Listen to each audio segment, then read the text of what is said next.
Hello बच्चों, BIS के इस ऑनलाइन प्लेटफॉर्म में आपका बहुत बहुत स्वागत है। हम लोग फिजिक्स के लेक्चर्स आप लोगों को लिए प्रोवाइड कर रहे हैं, तो आपको लगातार मिल रहा होगा। फिजिक्स के हमने बहुत से चैप्टर अपलोड कर दिए हैं। आज हम चैप्टर नंबर 8 के बारे में डिस्कस करेंगे, जिसका नाम है इलेक्ट्रोमैग्नेटिक वेव। आपको रिमेनिंग चैप्टर्स भी मिल गए होंगे, तो उनको भी आप जो भी 12th के बच्चे हैं उनके साथ शेयर कीजिए और उनको प्रोवाइड करिए, उनको लिंक बताइए ताकि उनको जानकारी मिल सके कि यहाँ पर फिजिक्स के लेक्चर सारे अवेलेबल है। तो देखिए, चैप्टर नंबर 8 जो कि आपका आरबीएससी के अंदर इस साल 3 मार्क्स का है, तो इसमें कोई भी बड़ा क्वेश्चन बनने वाला नहीं है। इसके अंदर छोटा क्वेश्चन बनेगा आपके, तो आपको जो फैक्ट्स है वो याद करने पड़ेंगे। इसके अंदर कोई भी 2 प्रॉपर्टी पूछ सकता है, किसी की न्यूमेरिक डिजिट पूछ सकता है, आईडी की वैल्यू पूछ सकता है। तो क्या क्या है देखते हैं हम। देखिए, फर्स्ट टॉपिक है आपका डिस्प्लेसमेंट करंट। डिस्प्लेसमेंट करंट क्या है कि कोई भी मेटल ले लिया और मेटल के अंदर करंट फ्लो कराया और उस करंट की वैल्यू को चेंज करेंगे तो उसमें जो मैग्नेटिक इलेक्ट्रिक फील्ड है उसकी वैल्यू चेंज होगी। तो जब जब वैल्यू चेंज होगी तो एक करंट जनरेट होगा और वो करंट क्या कहलाता है? डिस्प्लेसमेंट करंट कहलाता है। और डिस्प्लेसमेंट करंट की जो वैल्यू होती है वो इस इक्वेशन से दी जाती है। तो पहला 1 नंबर का सवाल डायरेक्ट बन सकता है, व्हाट इज डिस्प्लेसमेंट करंट? तो आप कहेंगे जब भी इलेक्ट्रिक फील्ड चेंज होगा तो एक करंट डेवलप होती है, उस करंट को क्या बोलते हैं? Displacement current. और उसका फॉर्मूला पूछा जाता है तो फॉर्मूला आप ये एज इट इज याद कर लीजिए। जैसे या तो ऑब्जेक्टिव में आएगा, टिक लगा लीजिए, या आपको लिखने को पूछ सकता है तो आप लिखकर 1 में से 1 नंबर पूरा ले सकते हैं। नेक्स्ट टॉपिक है आपका इलेक्ट्रोमैग्नेटिक वेव्स। वेव्स क्या है उसके बारे में पढ़ रहे हैं हम। कि देखिए, the reason there is no charges, there are no charges and conduction current. There are no charges and conduction current. Faraday's and Ampere's law take the symmetrical form. देखिए, जहां पर चार्जेस नहीं होता है वहां पर फेराडे और एम्पेयर का जो नियम होता है वो लागू होता है। तो हमें पता है EdL d∅dt नेगेटिव के बराबर होता है फेराडे लॉ, और हमें पता है कि जो एम्पेयर्स का नियम है BdL किसी क्लोज लूप के अंदर जाने वाली करंट किसके बराबर होगा? तो ये 2 स्टेटमेंट भी 1-1 नंबर में डायरेक्ट पूछ सकता है आपको। तो ये फॉर्मूला एज इट इज याद करके जाने अगर पूरे नंबर आपको लेके आने। आगे देखिए, जहां पर इलेक्ट्रिक फील्ड अगर चेंज होता है तो मैग्नेटिक फील्ड डेवलप होता है, इसी तरीके से मैग्नेटिक फील्ड डेवलप होगा तो इलेक्ट्रिक फील्ड डेवलप होगा। तो इलेक्ट्रोमैग्नेटिक वेव्स क्या है?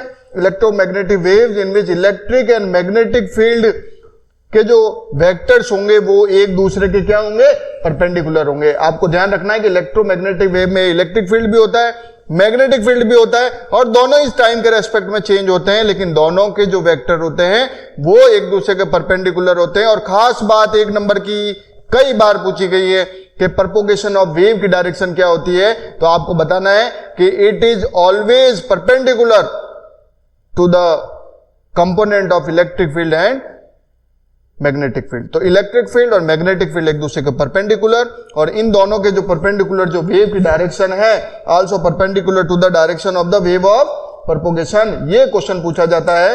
तो आपको देखिए, अभी तक कितने क्वेश्चन बता दिए।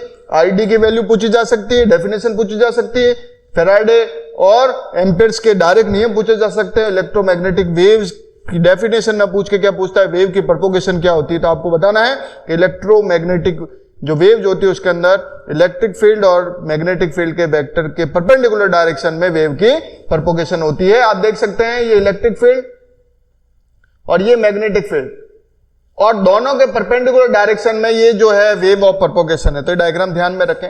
नाउ इसकी कुछ प्रॉपर्टीज के बारे में भी बात कर लेते हैं कि variation in both electric and magnetic field occur simultaneously. देखिए, इलेक्ट्रिक फील्ड में भी चेंज हो रहा है और मैग्नेटिक फील्ड में भी हो रहा है। तो दे अटेन देयर मैक्सिमा और minima at the same place same time पर मैक्सिमा और मिनिमा अकर हो रहा है। इसमें मैक्सिमा हुआ तो इसमें भी मैक्सिमा होगा, इसमें मिनिमा हुआ तो इसमें भी मिनिमा होगा, और वेव की डायरेक्शन दोनों के परपेंडिकुलर होगी। ठीक है, नेक्स्ट टॉपिक है। नेक्स्ट आपका पॉइंट है इसमें जो प्रॉपर्टीज है, कोई भी 2 प्रॉपर्टी याद करके चले जाना, लिखने को आ सकती है। The direction of electric and magnetic field are mutually perpendicular. Already बता चुका हूं आपको। इलेक्ट्रिक फील्ड का जो वेक्टर और मैग्नेटिक फील्ड बी, दोनों का रिलेशन आप ध्यान रखना। सी बराबर क्या होता है? E0 upon B0, E0 upon B0। ये दोनों का जो रेशियो है ये होता है light, speed of the light c के बराबर होता है। नेक्स्ट सी का एक फॉर्मूला और है, c that will equal to 1/μ0 E0। Electromagnetic wave free space में इस तरीके दी जाती है वेलोसिटी, है ना। तो ये भी पूछा जाता है, velocity of electromagnetic waves in the material medium क्या होती है, किसी मटेरियल के अंदर 1/√μ एप्सिलॉन, और फ्री स्पेस में μ0 एप्सिलॉन 0। इलेक्ट्रोमैग्नेटिक जो सुपरपोजिशन प्रिंसिपल को ओबे करती है।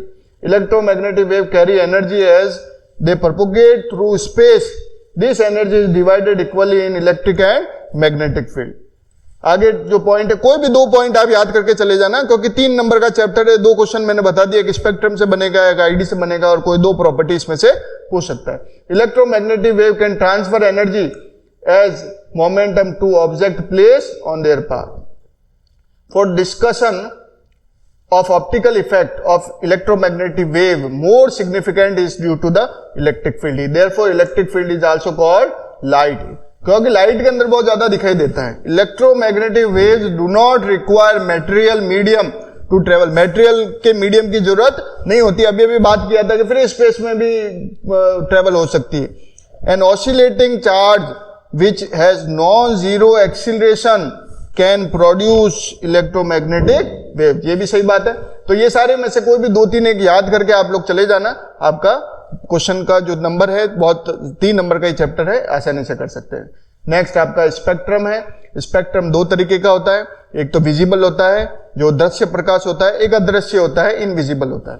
इनविजिबल को हम आंखों से नहीं देख सकते, विजिबल को देख सकते हैं। विजिबल लाइट का ये आपको दिख रहा है, तो विजिबल लाइट स्मॉलेस्ट सेक्शन जिसमें डिफरेंट कलर होते हैं, हम अपनी आंखों से देख सकते हैं। और UV light, X ray, gamma ray, infrared, radar, TV, FM, am, तो इनकी जो लैम्डा और इनकी फ्रीक्वेंसी की वैल्यू आपको याद करनी पड़ेगी।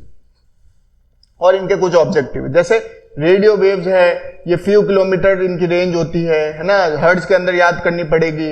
ऑसिलेटिंग एंटीना के अंदर रेडियो एंड टीवी ब्रॉडकास्टिंग में यूज होता है इनका। माइक्रोवेव, लैम्डा की वैल्यू याद करनी पड़ेगी, एफ की याद करनी पड़ेगी आपको। ऑसिलेटिंग इलेक्ट्रॉन घन के रूप में, है ना। Radar analysis, fine detection, molecular structure and microwave oven के अंदर माइक्रोवेव से आपको ध्यान रह जाएगा।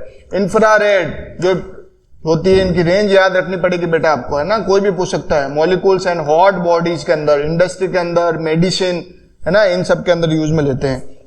लाइट एंड विजिबल स्पेक्ट्रम की रेंज ये होती है, ये ध्यान रखनी पड़ेगी आपको। Optics and optical instrument vision, जिसको हम देख सकते हैं उसके अंदर बेसिकली उसको याद रखनी है। उसके बाद में अल्ट्रा यूवी रेज, इनकी रेंज, लैम्डा की वैल्यू, एफ की वैल्यू, है ना।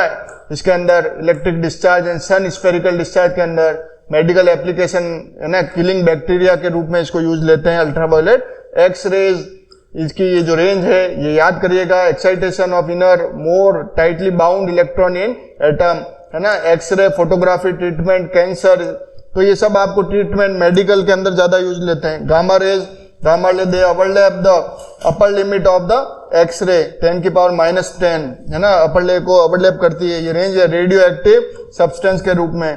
Information about the structure of the nuclei, तो इन सब में एक एक यूजेज आप याद करके चले जाना। लैम्डा और म्यू की वैल्यू आपको याद करके जानी पड़ेगी।